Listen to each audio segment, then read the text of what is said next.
So what's your problem? You look like you just had hip surgery. Yeah. 5 days ago. I've got some issues, yeah. Had my hip replaced, so I get to wear these fun socks for the next, I think, 2 days. Where's your goofy neck thing? My what? Where's your goofy neck thing?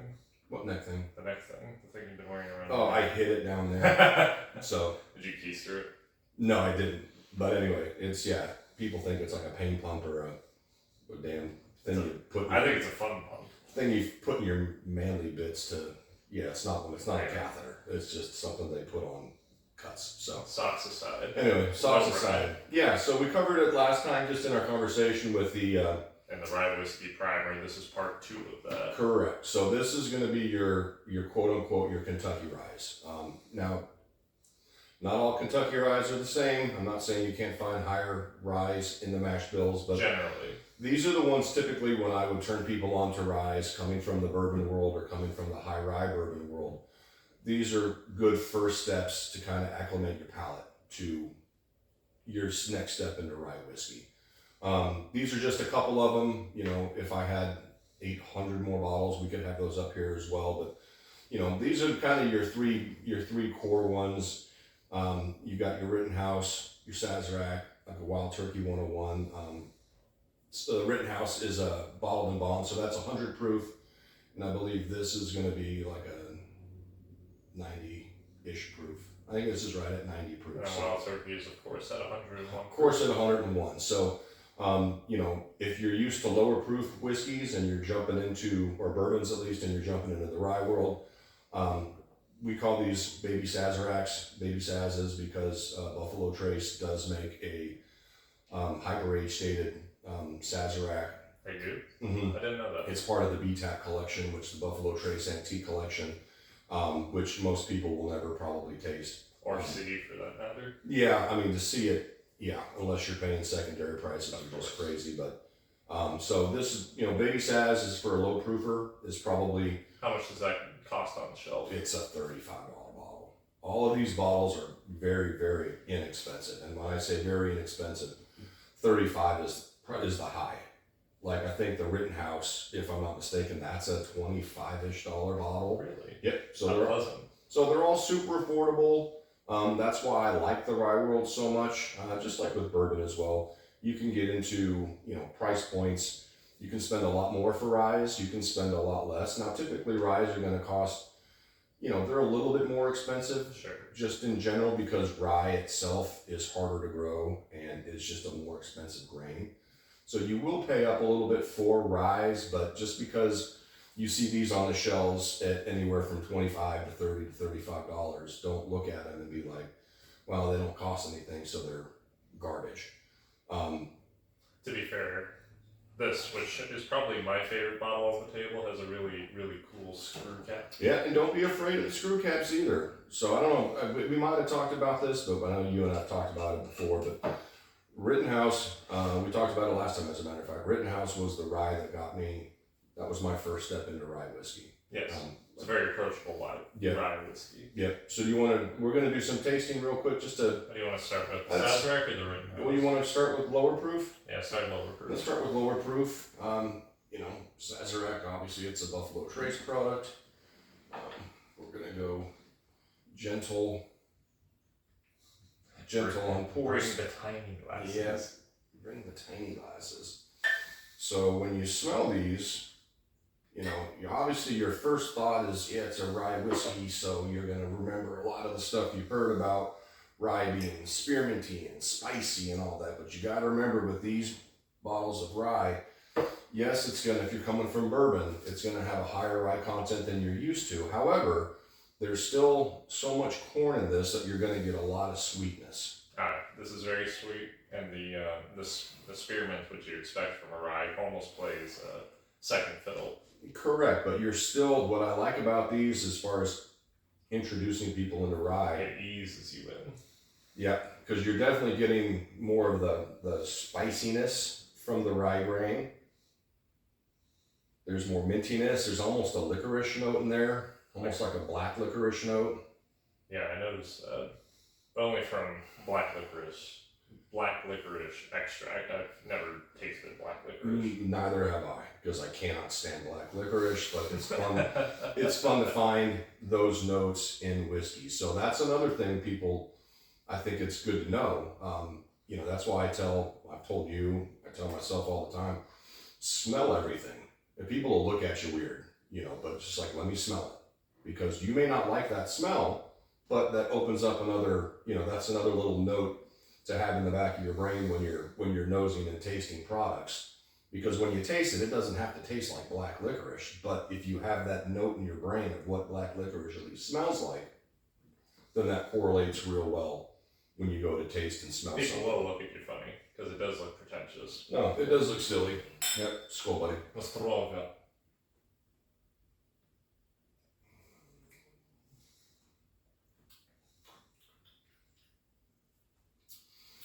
Yeah, you're right. It's very sweet on just immediately. Yep. Now, like I said, for me, this was. And then it's like the sweetness and the rye flavors are, they come in like a wave. They do. Now this, if you're not 100 proof or better kind of whiskey drinker, this, to be fair, might be a little much, because now you're jumping up in proof. You're jumping up to 100 proof, and you're getting a spicier beverage, right? This isn't 100 proof. No, the Sazerac is probably better for just, like I said, I wanted to do the Rittenhouse because it's a favorite to me, because it's what got me into the rye world. But I can see how for a lot of people that's still going to be really spicy, even at the lower proof. Well, the Rittenhouse is at 100 proof. But we're trying the Sazerac. No, we're trying the Sazerac. We are trying the Sazerac. I'm a dummy. I've already forgotten what I poured. So then that just goes to show you. It's still pretty hot. It still drinks a lot higher than a 95 proof. Yeah, just by the presence of the increased rye content. And that's just the rye content, but it's good to get accustomed to, like we've talked about before. If you want to put some water in this, if you want to put some, if you want to put ice in it, that's up to you too. If you want to start using this as a mixer in the beginning, just to kind of get you, if you like old fashions and you've only had bourbon old fashions, this is a great one to kind of. In fact, I would recommend that, because mixing it into a cocktail, you get to see the benefits of using rye whiskey, of having a more standout whiskey in the beverage. Well, as it synthesizes with the simple syrup and the bitters that you use for the old fashioned. That's actually really good. I mean, first whiskey of the day. It's very pleasant. First whiskey for a while, but it was so impressive. You mixed it up. Yeah, I thought because of how spicy, I thought that was the Rittenhouse. That was the proof, along with the spiciness of it. But yeah, so if you're an old fashioned kind of guy, like these it's a great next step to get out of the bourbon world. Get, like you said, just get a different flavor profile in there. And you say the Wild Turkey is going to taste most similar to the Sazerac or the Rittenhouse? I bought that bottle so many years ago, I couldn't tell you. I don't really remember what it tastes like, to be honest with you. And if you heard that, that's your fault. Because I did put my phone on airplane mode, because you said I wouldn't get text messages. No, that's not a text message, sir. That would probably be your 85 million weather apps. Could be. But getting back to the Sazerac, all the typical flavors, and like I said, you can overcomplicate rye. There's a million tasty notes and all this stuff. For me, the general ones that I get is that sort of mintiness. Then you're like, okay, what kind of mintiness? Is it spearmint? Is it, a peppermint? Is it like a fresh mint? You're going to get the spiciness of it, but all that corn in there is nice and sweet. For a 95 proof, there's a little bit of tea. I'm getting now, like on the retro, which is not uncommon in rye whiskey to get, some sort of a black tea. I'm not the biggest tea drinker. You're definitely more of a tea drinker than I am. I would call it more white tea. I was just going to say, it's like there's black teas, there's white teas, there's green teas. The black tea is very noticeable due to it being exposed to the sun. And if you were exposed to the sun for a period of a few months, you'd start to look at too. Yeah. Smell the Wild Turkey. Yeah, well, just clear this up real quick.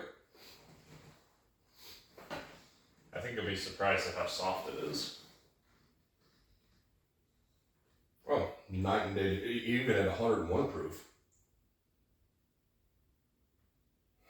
Yeah, complete.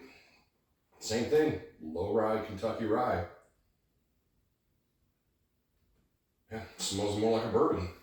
Much more like a bourbon, unlike the Sazerac. No, you get more of the traditional flavors of a rye whiskey out of the Sazerac. Yeah, the smells, the noses are completely different, and that's the fun thing, right? Very similar mash bills. They're pretty much using the same, because of where they're located in Kentucky. They're pretty much sourcing their grains from basically the same types of areas. But that's what makes whiskey so much fun. Is this is, you know, what, 6 proof points higher? Goes to show that the raw materials are only a fraction of the battle. Most of it comes down to how it's aged, where it's aged, how it's blended, etc. Mm-hmm.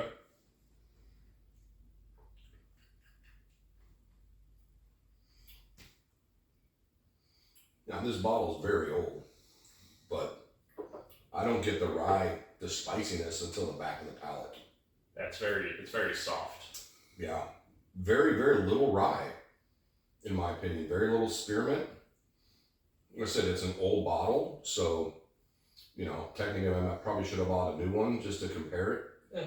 But this one's been sitting around for a minute. But I mean, when you go back to smell it on the retro, Tristan, after you drink it and you go back and smell it, you can pull out more of that rye spice now. It's not as. It reminds me more of spearmint gum rather than pure spearmint leaf. Yeah, see, I guess for me, I'm almost, because I cook. Yeah. You know, right? I mean, you cook as well, but I make dinner for us every night. But for me, this is almost like it reminds me a little bit more of like the barrel proof Jack Daniels. Yeah. Where you get like on the Jack, and we're not drinking that right now, but you get like a banana bread with like a little, like just a little tiny, like almost baby mint leaf. Yeah. Right, with like powdered sugar on it. So now going back to it, yeah, I can see I'm not getting a ton of banana bread, but as far as the mintiness, it's like just that little decorative little piece of mint with a little bit of sugar on it. And that's the corn and the malt playing with the rye. Like I said, going to be very similar mash bills, wildly different flavor profile, right? Leaning much more towards a bourbon. More towards the bourbon, but I really do think though this is another good one. If you can handle if proof is not a problem for you, and you want to get into to step into the ryes.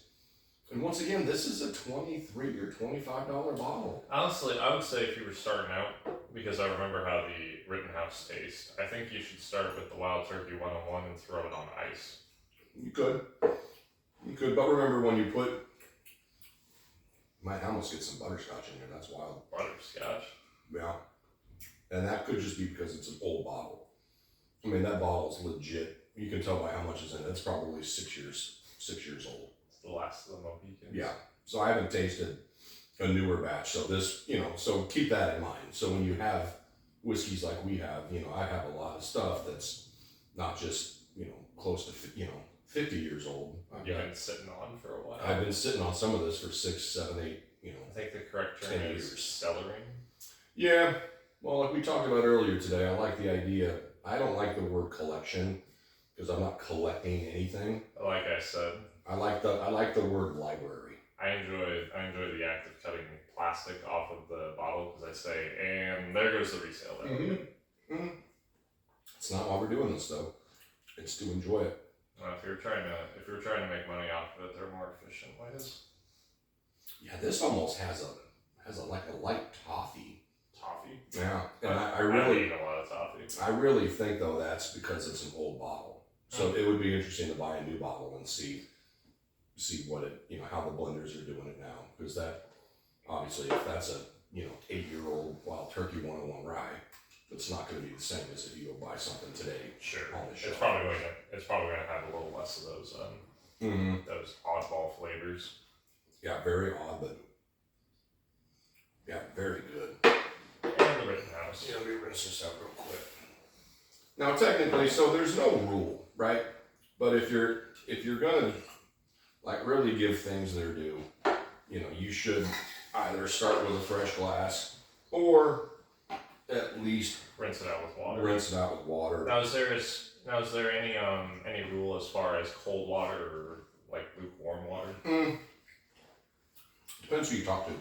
So some folks think, and it's true, which is why when you talk about like adding ice to your spirit, yes, it's going to water it down. Of course, you're going to lower but the proof. It will also cool it. But it also cools it down. And in the world of whiskey, bourbon, and all whiskey actually, but we're specifically talking about bourbons and ryes and stuff. If it's cold and if you, it will change. It will mute the flavors. So I know some people have such strong feelings on that they forego the ice so they don't water it down and they have like those cubes. You can do that. You just got to be careful. I've never liked them, whether they're like the frozen marbles or Why do you have to be careful? Well, because you got to worry about breaking your glass because it's a metal product or a stone product. I would just at this point rather either, most of us, we're going to keep our whiskey in the house anyway. Right. But there are some people, if you have a big collection and maybe it's not ideal, you have it in your garage or something, and you don't want to do that because the reason why something like this that we've had for anywhere from 6 to 10 years. I mean, I think this is even the old label. It's that old. It is the old label. Cork, still fine, no problems with it, but they're inside. I've seen the after effects of leaving a bottle of liquor with a cork on a windowsill in direct sunlight. It rots the cork, it rots the beverage. Those are the things. Terrible. Those are the things that kill whiskey: air and sunlight, and extreme temperatures. I mean, how would you feel if you were left out in the sun for a period of 6 Wouldn't years? be happy. So as long as you're in an air-conditioned, climate-controlled facility, a house, apartment, whatever. Which is different than when you cellar wine, because you cellar wine at a cooler temperature than you keep like whiskey on the shelf. Yeah, I think the optimal temperatures. I think you want to keep it above like 50-ish degrees, and in reality, you never want it to get hotter than about 80. To be fair, if you're in your house and it's hotter than 80, you're in my grandma's house and swamp coolers. Yeah. Yeah, if you live in a house that's above 80, then more power to you. God help you. Yeah, so, but it's just a fun experiment to see. And like I said, this has got a screw cap.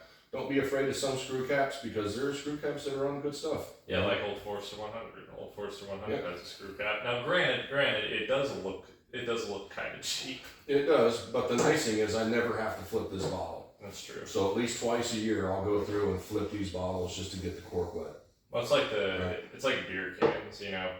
Beer bottles look nicer than beer cans, but as it turns out, beer cans are the vastly superior way to store beer. Correct. Now, if you go on the nose on this, I get way more rye, but I get a lot less mint, especially compared to the Sazerac, right? So, to me, there's still a nice rye spice. There's a little more, almost like a light brown sugar as opposed to a dark brown sugar as far as the sweetness goes. Once again, still a rye. and not baked brown sugar. Right. Like this is what brown sugar smells like before you throw it in the oven. Right out of the bag, right. And a light brown sugar. But the fun thing is if you spend some time nosing it, then almost like on the back end, once you get past all that sweet flavor and all the dark flavor, then there's that hint of mintiness, but it's on the back, where with the Sazerac, it showed itself as, spicy and minty, and like I said, that's why I honestly, even after just pouring, I thought we were drinking the 100 proof Rittenhouse, not the 95 proof Sazerac. I'm surprised to see how much more the spearmint comes out in Sazerac. Just right off the rip, but now if you spend some time with the Rittenhouse, it's there. Yeah, it's there, which is why obviously that was one of my intros into rye, because It still reminded me of bourbon, but it was unique enough and had enough differences going on that, especially at the time when I was, I think, paying $4 or $6, for 2 ounces. I'm like, I'll do this all day. It just has to taste decent, and I was just shocked when I found out it was a rye. But yeah, very approachable. Is that at a bar or?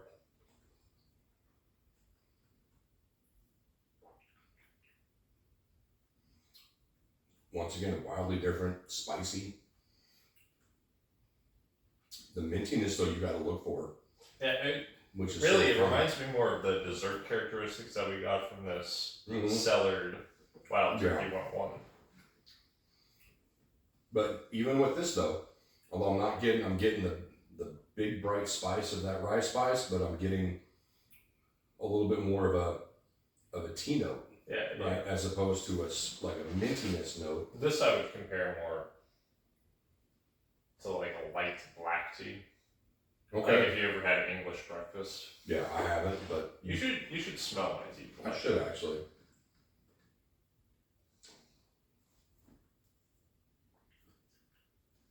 Just fun. Because the way I would describe it is the way I would describe your typical English breakfast tea, which is it's kind of plain, like it's a sort of muted note, right, because it's a very slight bitter note on the tea. Okay, yeah, that makes sense. Which is compared to like an Earl Grey or a black tea that's heavy with bergamot oil or various other spices, where the bitterness is very much in your face. Since it's a breakfast tea, it's more just neutral. Interesting. Okay. Yeah. I really like the Rittenhouse. I think it's my favorite out of the three. I like them all, and They're all good. and it's fun because they're all good for different reasons. Mm-hmm. Like I said, bringing the sort of the dusty or the cellared Wild Turkey 101 might not have been fair, but that's interesting to see comparisons between this one and this one. Right. So, but yeah, they're all very good. Like I said, same state. They're they're very similar mash bills. They're getting their grain from pretty much, very similar areas of the country, but just how wildly, drastically different they can just show themselves. And that's the fun thing about bourbon. That's the fun thing about rye. So here's a question for you. Yeah. When would you not drink? Like, what mood would you have to be in to say, I don't want low rye? Well, I don't know. I guess for me, it depends on your level of experience with rye. Sure. So, I mean, there are some days where if you just come home and you're a bourbon drinker and you don't feel like something that sweet, you want something. It's no different than adding, pepper flakes on your pizza. Some days you want a little spicy. Some days you don't. Sure. If you want a little more, sometimes complexity without, let's say for instance, I come home from work and I'm going to have a pour, but I'm not feeling my Old Forester 100 for whatever reason. I'm feeling like I want something with just a little more oomph to it today, but I don't want to, I don't want to dive into a barrel proof Stag Junior or something that I know I honestly can't replace. I'm not saying it's the same thing, but for what you're getting for proof on a barrel proof bourbon, you're just exchanging for a more spicy type of a beverage. Sure. Right? So where it's still sweet, high proof, so you're getting that blast of flavor.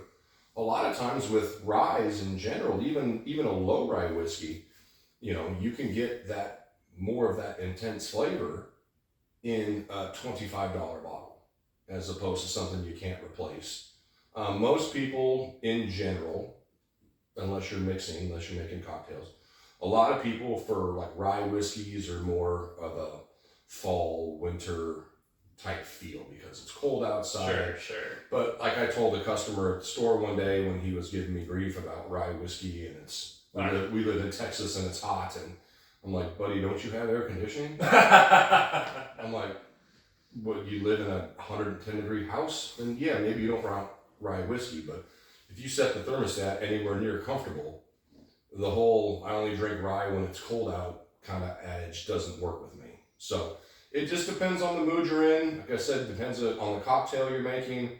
If you're, I'll go back to old fashions. If you're used to sweet Kentucky bourbon old fashions, taking this next step into ryes will be super interesting because you're going to up the proof in some aspects sometimes, but just the spiciness. I would also of add that rye. medium and high ryes are considered the standard for the other famous bourbon or whiskey cocktail, the Manhattan. Sure, Manhattan's old fashions, and we didn't touch on it, but rye whiskey, for the longest time was dead.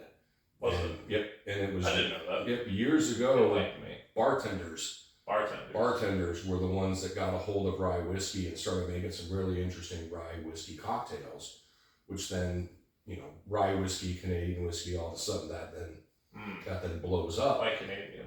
Because Canadian whiskey is typically made, I'm not going to get into it because we can have a 2.5 hour just conversation of Canadian whiskey, and I'm not going to do it, but typically Canadian whiskey is made with rye.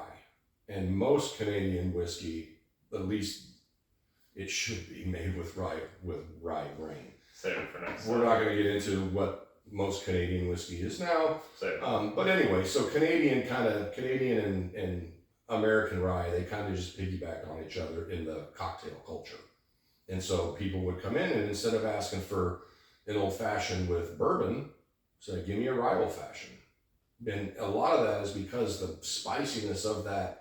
It stands up a little bit, like we talked about. It stands up a little bit more to the sweetness, simple syrup. Yes. And it stands out when compared to whatever regular bitters that they use. Sure, whether they're using Angostura or Augustona or whatever it's called. Or the other one. Pritchards or whatever. And so, yeah, it just, in cocktails, it works really, really well. But if you're just getting started, give one of these three a try and just ease into it. And like I said, it can take your time. It can take, 3 months. It can take a year. But I think if you get into it, you'll start to enjoy rye whiskey.